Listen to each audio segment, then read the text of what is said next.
The countryside venue was everything a wedding should be.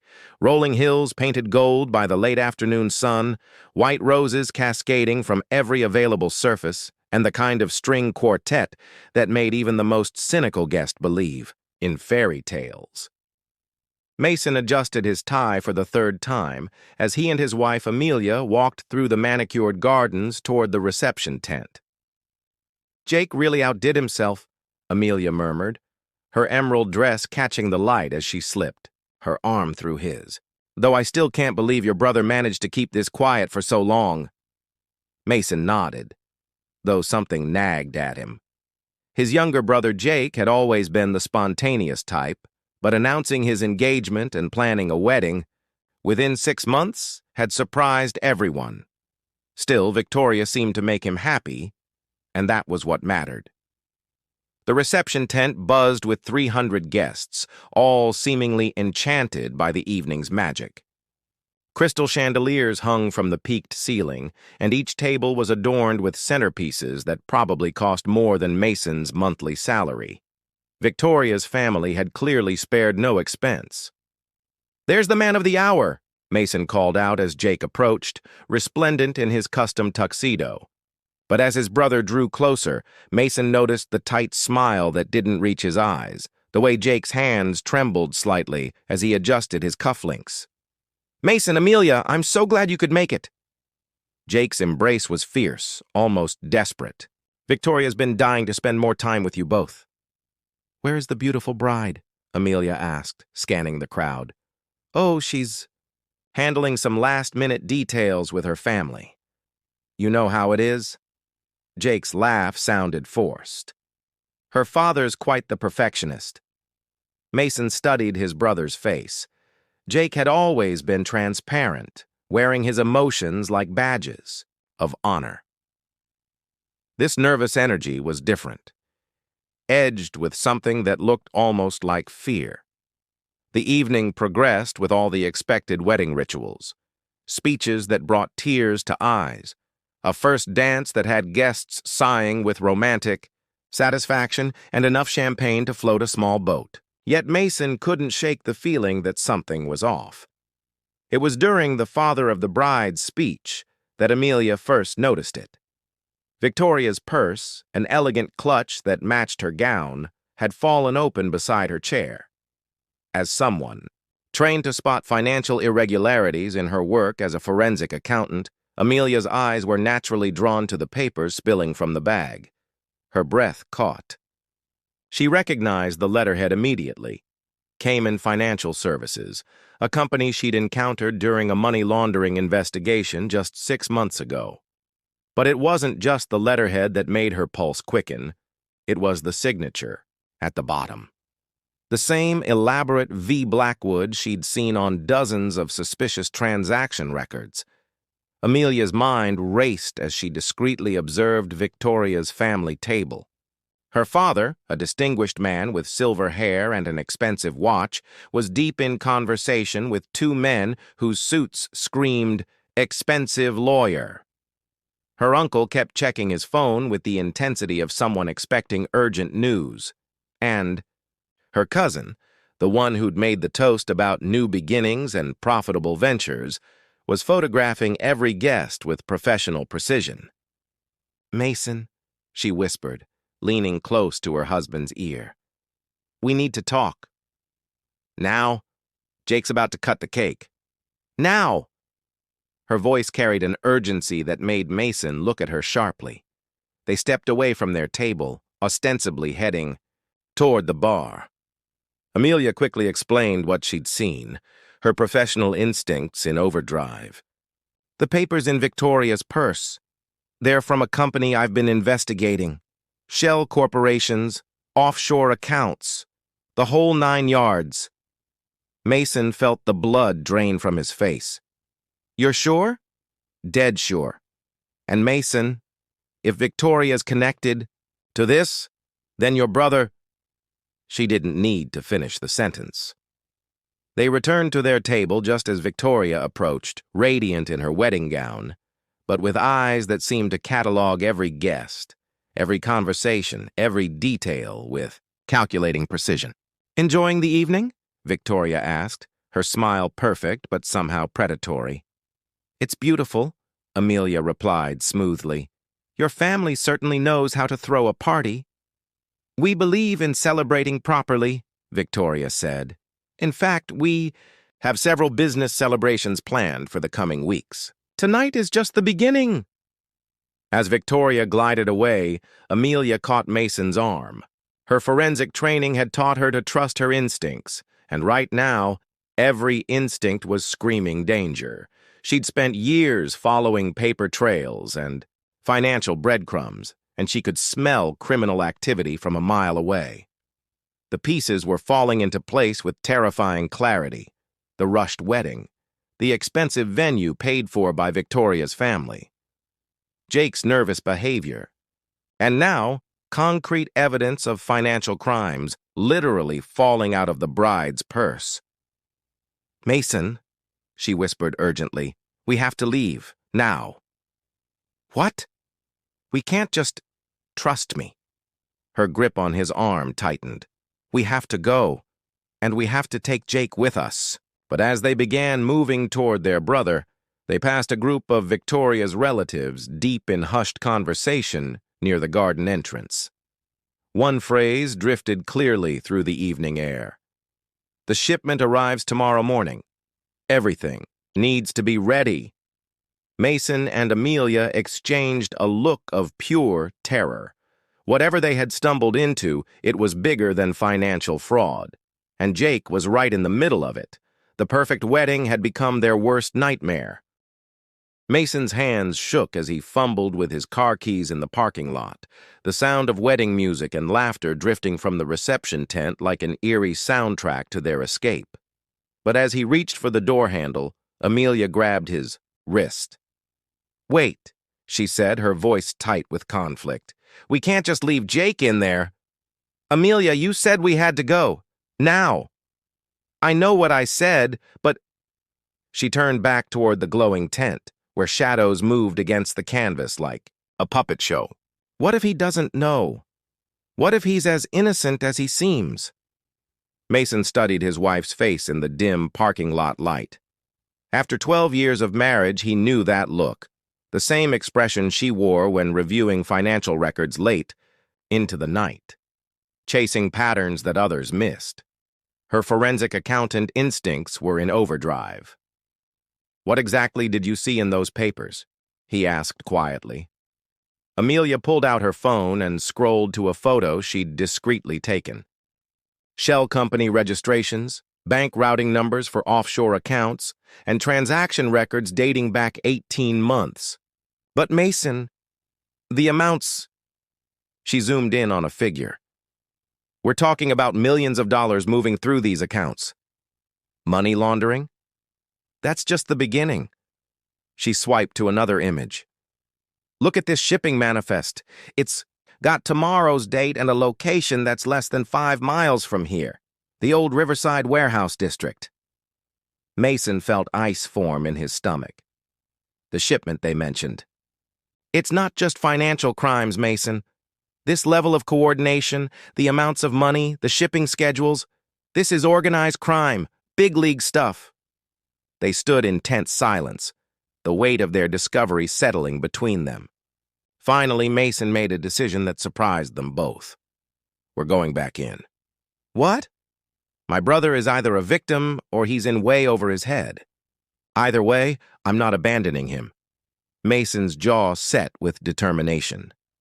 But we need a plan. Amelia nodded slowly. I can get more evidence, photos, documents, anything that will help the authorities understand the scope of this operation. But we need to be smart about it.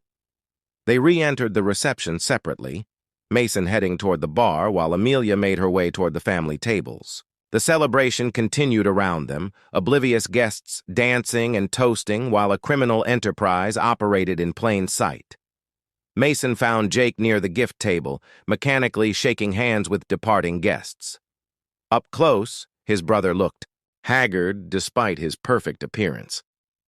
Jake, Mason said softly, pulling him aside. We need to talk. Not now, Mason. Victoria's family is very particular about... About what? About their money laundering operation? About whatever's happening tomorrow at the Riverside warehouse? Jake's face went white. He glanced around frantically, then grabbed Mason's arm and pulled him toward a corner partially hidden by floral arrangements. How do you... Jake's voice cracked. You don't understand. They said they were just helping with my business loan. When the restaurant started failing, Victoria's father offered to invest. I thought I was getting a legitimate business partner. When did you realize it wasn't legitimate? About 3 months ago. Jake's hands shook as he spoke. I found documents in Victoria's apartment, bank statements, transaction records. When I confronted her, she said it was too late to back out, that her family had invested too much in our partnership to let me walk away. Jake, you're describing extortion. I know what it is. Jake's voice rose, then he caught himself and lowered it. But what choice do I have? They said if I didn't cooperate, if I didn't go through with the wedding, they'd make sure I was blamed for everything. They have documents with my signature, Mason. Financial records that make it look like I've been part of this from the beginning. Meanwhile, Amelia had positioned herself near Victoria's family table, pretending to admire the centerpiece while using her phone to photograph documents that Victoria's uncle had left partially visible in his briefcase. Her heart hammered as she captured images of shipping manifests, financial transfers, and what appeared to be a detailed timeline for tomorrow's operation. The venue isn't just for the wedding, she heard Victoria's father say to a man she didn't recognize. The service tunnels connect to the old wine cellar, which provides perfect access to the loading area.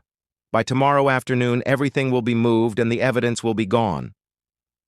Amelia's blood ran cold. The wedding venue itself was being used as a temporary storage and transfer point. The elaborate celebration was the perfect cover for a major criminal operation. She quickly texted Mason. The venue is the warehouse. They're using the underground tunnels. Get Jake and meet me by the kitchen entrance in 5 minutes. But as she pocketed her phone, a hand fell on her shoulder. Enjoying the wedding, Mrs. Henderson? Victoria's cousin Daniel stood behind her, his smile friendly but his eyes calculating. You seem very interested in the family business. Oh, I was just admiring your organization, Amelia said smoothly. My husband and I own a small business ourselves, so I'm always curious about successful operations. Really? What kind of business? Amelia's mind raced. Import-export. Small scale. Nothing like what you're obviously involved in. Daniel's smile widened, but it didn't reach his eyes. Interesting. What do you import? The question hung in the air like a trap. Amelia realized she'd made a mistake. She'd shown too much knowledge, asked too many indirect questions. Her professional instincts had led her into dangerous territory.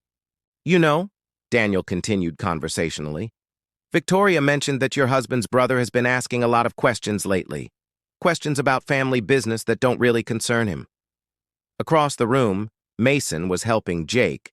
Toward the exit, when he saw Amelia in conversation with Daniel, something about her posture, the way she held herself too straight, triggered every protective instinct he had. Jake, he said urgently, do you have your phone?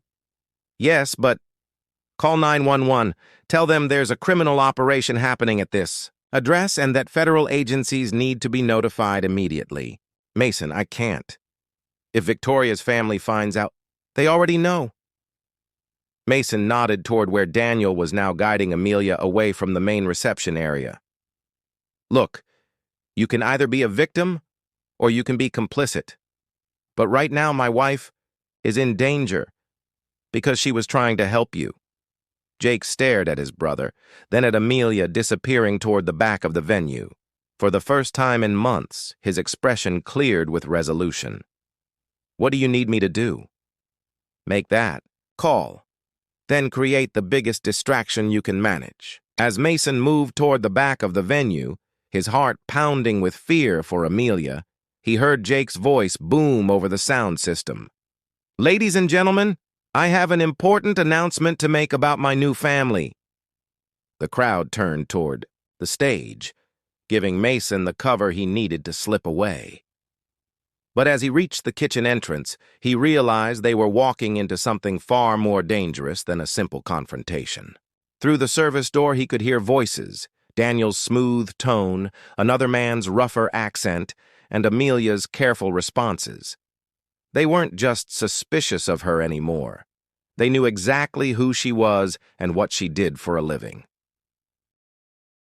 Mason pressed himself against the kitchen door, straining to hear the conversation on the other side. Through the crack, he could see Amelia seated in a chair facing three men, including Daniel and a burly man with tattoos covering his forearms. "Mrs. Henderson," Daniel was saying, his voice no longer friendly, "or should I say Senior Forensic Accountant Amelia Henderson of the Federal Financial Crimes Division." Amelia's composure never wavered. "I think you have me confused with someone else." "Really?" "Because we ran your license plate 20 minutes ago. Very thorough background check. 12 years with the FBI, specialized in money laundering and organized crime financial structures. Quite impressive." The tattooed man leaned forward. "What we want to know is whether you're here in an official capacity or if this is just an unfortunate coincidence." "I'm here for my brother-in-law's wedding," Amelia replied calmly. "Nothing more." "Then you won't mind if we check your phone for any photos you might have taken tonight?" Mason's mind raced. He needed to get Amelia out, but 3 against 1 weren't good odds. He pulled out his phone and texted Jake. "Keep the distraction going. Police on the way?" Jake's response came immediately. "Called FBI field office directly. ETA 15 minutes. Victoria's family getting nervous." 15 minutes. Mason had to keep Amelia safe for 15 minutes. He spotted a fire alarm on the wall and had an idea. If Jake could create a distraction inside, maybe Mason could create chaos outside. He pulled the alarm, and immediately sirens began wailing throughout the venue. Inside the storage room, the men exchanged glances. "Check what that's about," Daniel ordered the tattooed man. As soon as the door opened, Mason struck. Years of weekend basketball had kept him in decent shape, but adrenaline gave him strength he didn't know he had. He tackled the tattooed man, sending them both crashing into a stack of catering supplies. "Run!" he shouted to Amelia. But instead of fleeing, Amelia grabbed a heavy serving tray and brought it down on Daniel's hand as he reached for what looked like a weapon. "The evidence!" she shouted. "We need the briefcase!" Mason grabbed the leather briefcase from the table while Amelia snatched Victoria's purse, which someone had brought to the room. The third man was reaching for his phone, probably calling for backup when the light suddenly went out. "Jake," Mason muttered, recognizing his brother's handiwork. In the darkness, they heard confused shouting from the main reception. Jake's voice boomed over the sound system again. "Ladies and gentlemen, we seem to be experiencing technical difficulties. Please remain calm and enjoy the emergency lighting." Mason grabbed Amelia's hand, and they ran toward what he hoped was an exit, guided by the dim emergency lights. Behind them, they could hear Daniel shouting orders and the sound of multiple footsteps giving chase. "There!" Amelia pointed toward a door marked Service Exit. They burst through into the night air, but their relief was short-lived. Car headlights immediately illuminated them, and Mason realized Victoria's family had positioned people outside as well. "This way!" Amelia pulled him toward the garden area, where the darkness would provide better cover. They zigzagged between topiary bushes and decorative fountains, the briefcase clutched tightly in Mason's hand. Behind them, flashlight beams swept the area as their pursuers spread out to cut off escape routes. "The parking lot," Mason panted. "If we can reach the car—" "No," Amelia said, pulling him in a different direction. "They'll have people watching the cars. We need to get to the main road where there are witnesses." But as they reached the edge of the venue property, a figure stepped out from behind a tree. Victoria, still in her wedding dress, held a small pistol with surprising steadiness. "I really hoped it wouldn't come to this," she said, her voice filled with genuine regret. You seem like nice people, but you've seen too much. Victoria, Mason said carefully, whatever you think you're protecting, it's not worth this. You don't understand. This isn't just about money. My family. She paused, and for a moment, her composure cracked. Do you know what happens to people who betray my father? So don't, Amelia said softly. You still have a choice. Victoria's laugh was bitter. I stopped having choices when I turned 18 and learned what the family business really was. Just like your brother-in-law. Stopped having choices when we bailed out his failing restaurant. Jake didn't know, Mason said. Of course he didn't. That was the point. We needed a legitimate front, someone clean to hold the business licenses and sign the documents. But he started asking questions, getting suspicious. Victoria's grip on the gun tightened. Tonight was supposed to make everything legal and binding. A real marriage, real shared assets, real legal protection for both of us. In the distance, Mason could hear sirens approaching. But Victoria heard them too, and her expression hardened. They're not going to find anything, she said. The tunnels are already being cleared, the documents destroyed, and unfortunately you two are about to suffer a tragic accident while fleeing the scene. Victoria! Jake's voice came from behind her. He appeared in the emergency lighting, still in his tuxedo but with his bow tie undone and his hair disheveled. Don't do this! Jake, go back inside. This doesn't concern you anymore. Yes, it does. He stepped closer, his hands raised peacefully. Because I love you. Victoria's composure finally cracked completely.